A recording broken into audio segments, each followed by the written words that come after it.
Hill House was known for its imposing Victorian architecture and the dark mysteries that surrounded it. Built in the late 19th century by an eccentric millionaire named Arthur Caldwell, the mansion quickly gained notoriety in the small town of Rosewood. It was said that Arthur was obsessed with immortality and conducted strange experiments in his private laboratory located in the basement of the house. One night, in 1899, Arthur and his wife, Eleanor, disappeared without a trace.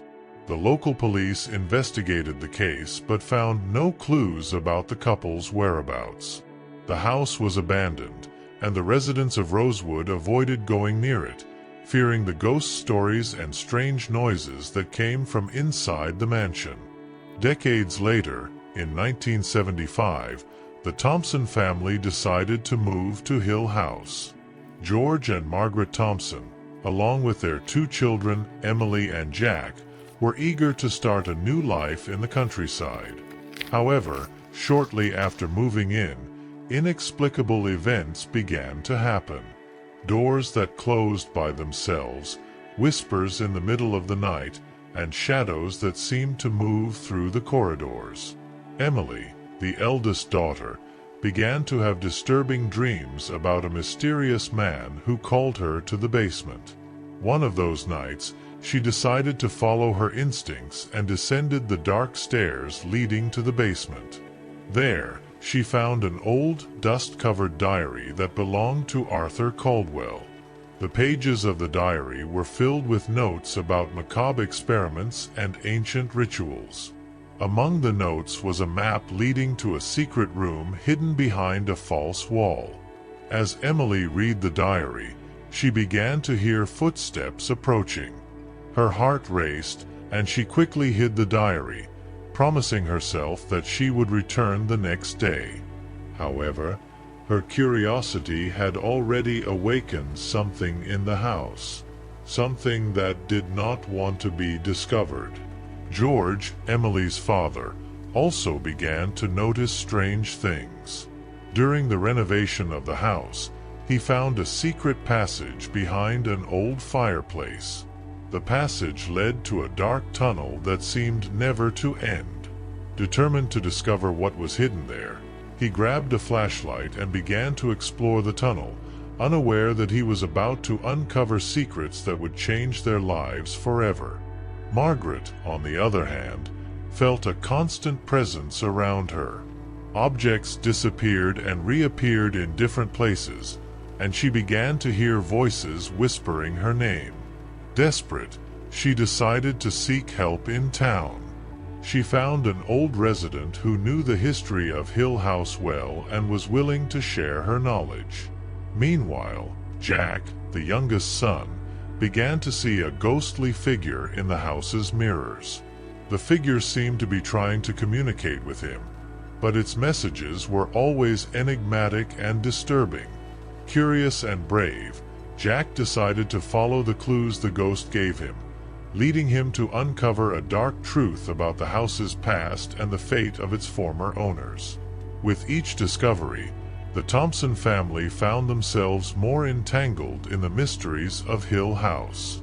What began as a new life in a beautiful mansion quickly turned into a struggle for survival and sanity. The secrets buried in that house were about to be revealed, but at what cost?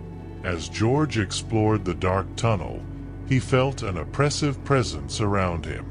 The air was dense, and the silence was unsettling. After walking for about 20 minutes, he reached a large, cold room, illuminated only by his flashlight. In the center of the room was an old wooden table covered with strange symbols and extinguished candles. On the table was a large book with a worn leather cover. George felt a chill down his spine as he approached the book and began to leaf through it. The pages were filled with dark rituals and drawings of grotesque creatures, confirming his suspicions about Arthur Caldwell's macabre experiments.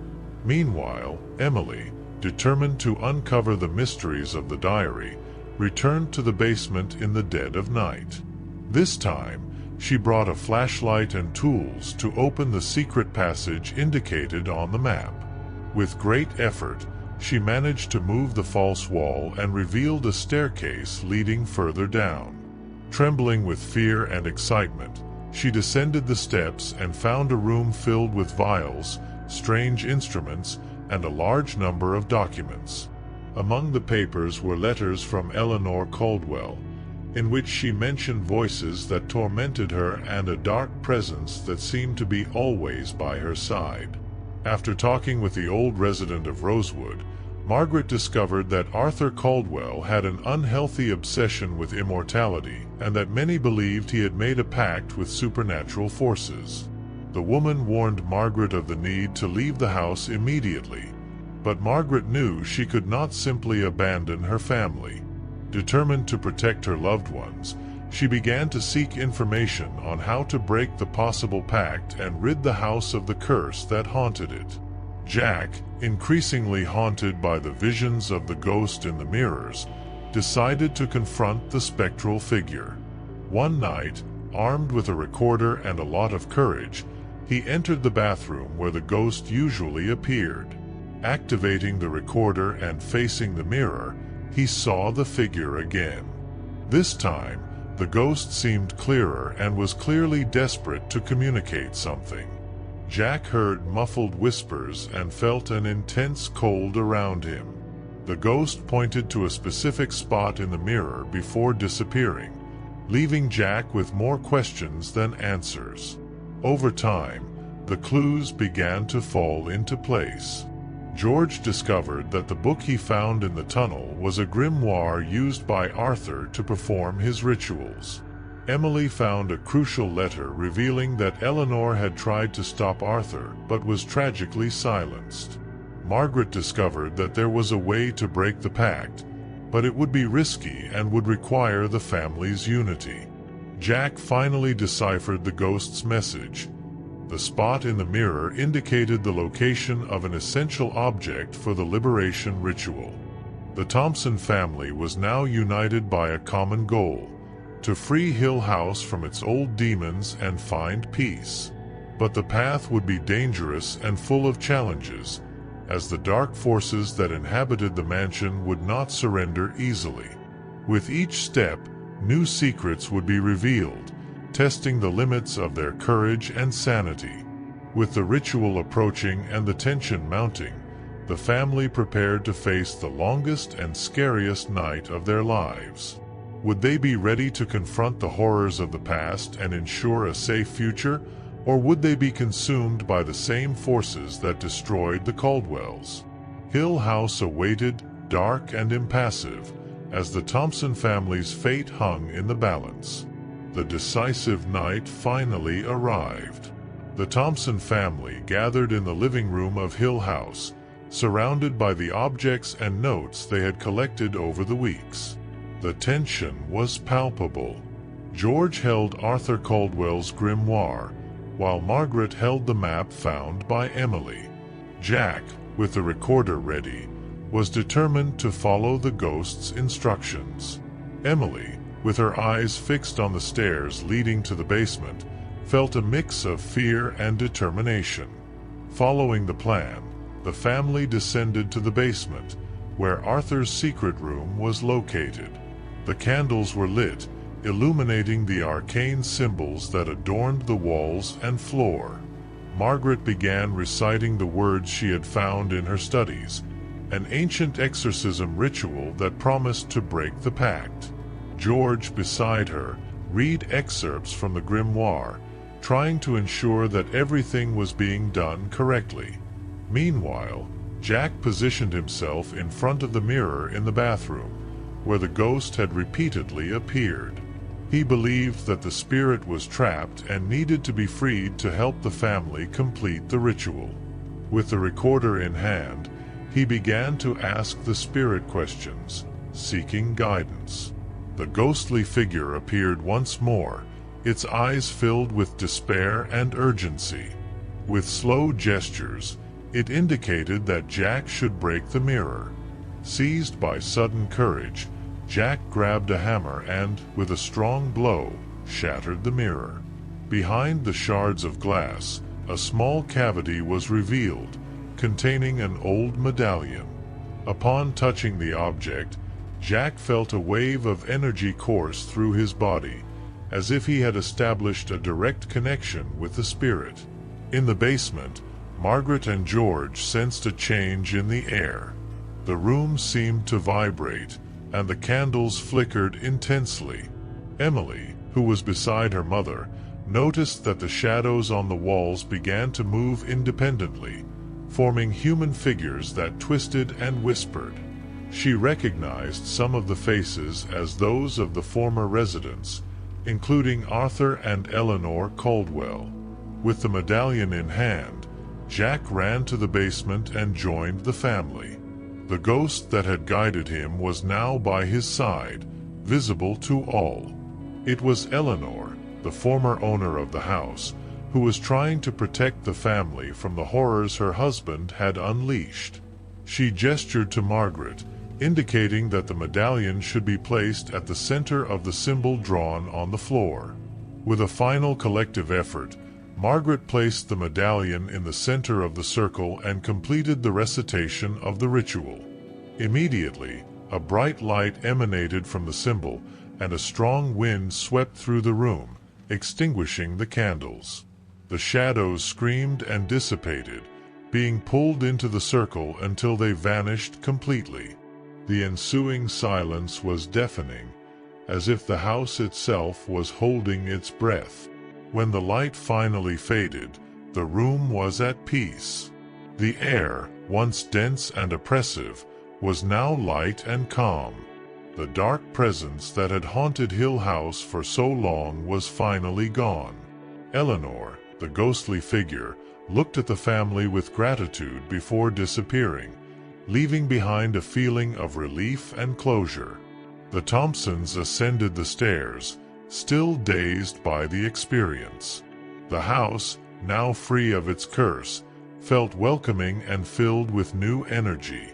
They felt a deep connection to the place's history and knew they had accomplished something extraordinary. But Hill House still held many secrets, and the question lingering in the air was, what else could be hidden in the depths of this old mansion?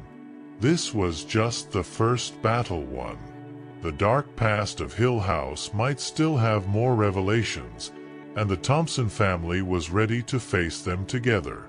As the Thompson family climbed the stairs, they felt a mixture of relief and exhaustion.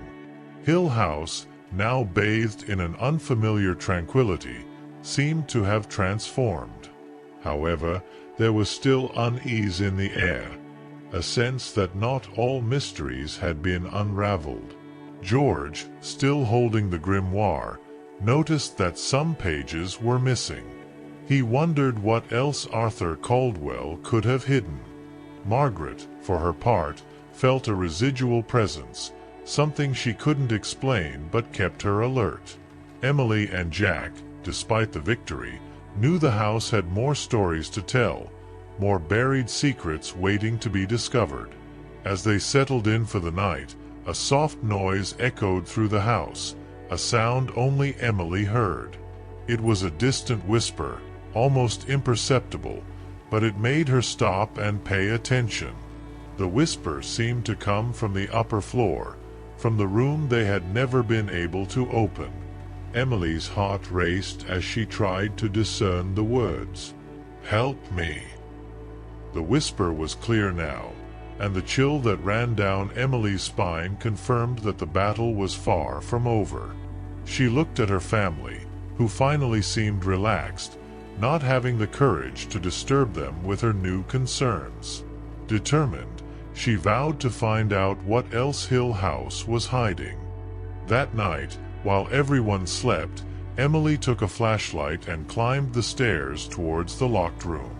Each step seemed to echo through the mansion, and the feeling of being watched followed her. Standing before the door, she felt an invisible hand touch her shoulder, a cold touch that made her hesitate for a moment. But curiosity and the desire to protect her family were stronger. With one last look back, she turned the knob, and the door opened with a deep creak. What she found inside the room changed everything she thought she knew about Hill House. In the center of the room, an old golden mirror reflected something not of this world, something that seemed to have been waiting for her from the beginning. Emily knew she had crossed a new frontier, and the secrets she was about to uncover would be more dangerous and terrifying than anything they had faced so far. Hill House remained an enigma, a place where the past and present intertwined in a deadly game. And as the night progressed, the mansion, with its whispers and shadows, promised that the true story was yet to be revealed. What really happened to Arthur and Eleanor Caldwell? What other horrors were hiding in the depths of the house? And most importantly, would the Thompsons be prepared to face what was to come? Hill House watched silently, guarding its secrets and patiently waiting for the next act of its eternal mystery.